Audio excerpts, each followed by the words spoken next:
Have you ever been reading an ancient text and just skipped over a long list of names, thinking, it's probably just a boring census? Well, we're going to dive into one of those lists today from the book of Nehemiah, and you're going to see it's not what you think it is. It's actually the final, powerful scene in an epic story about courage, about sacrifice, and about rebuilding the very soul of a nation. So, let's jump right into the central puzzle here. In an incredible 52-day sprint, the walls of Jerusalem were rebuilt. A huge victory. The city was finally secure. But inside those brand new walls was pretty much nothing. The homes were still piles of rubble because the people who'd returned from exile weren't actually living there. It was a ghost town. And that raises a huge question. What good is a fortified capital city if nobody wants to call it home? So in this explainer, here's what we'll cover.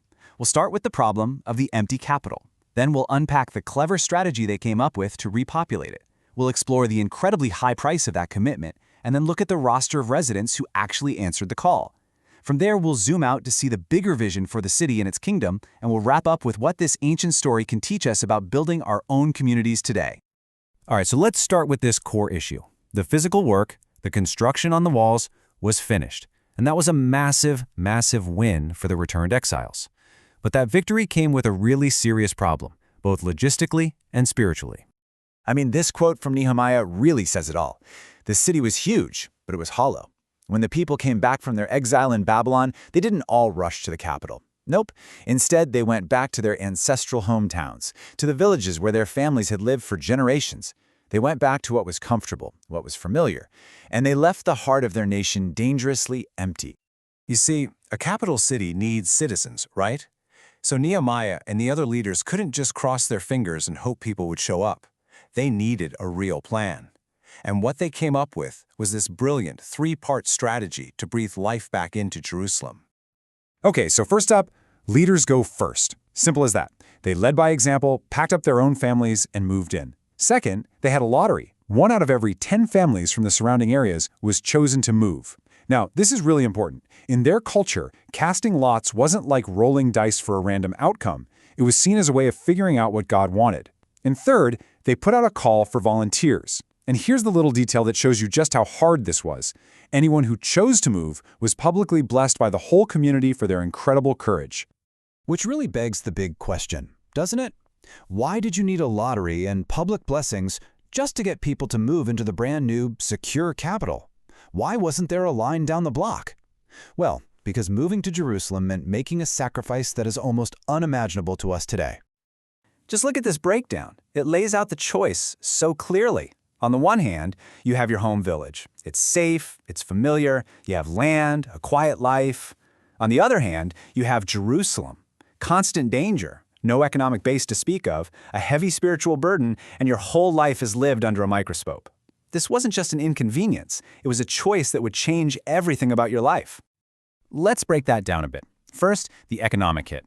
Inside the city walls, there was zero farmland, no established trade, no jobs. To move to Jerusalem meant leaving your family's land, your livelihood, pretty much your only source of income.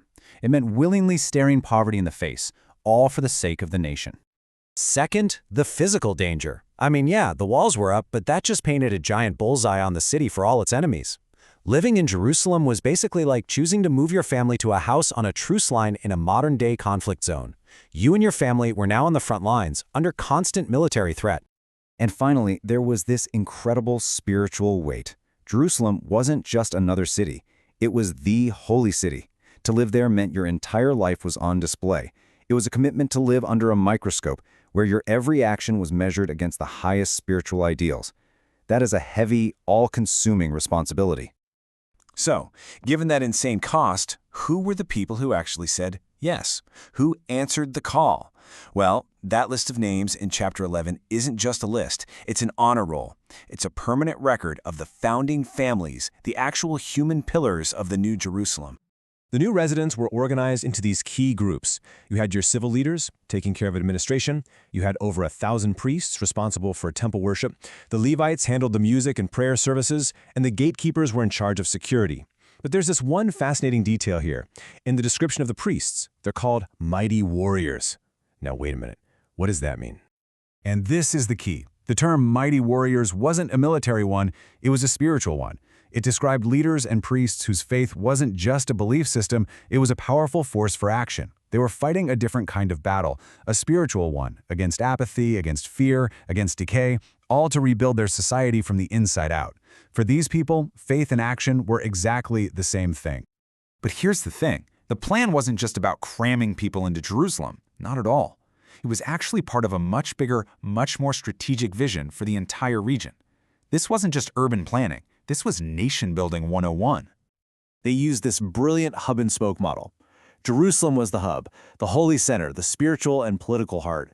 But at the same time, they were intentionally resettling the surrounding territories, the spokes. The tribe of Judah fortified towns to the south and west, while the tribe of Benjamin secured the north and east. This created a single, strong nation, where the capital supported the countryside, and the countryside supported the capital.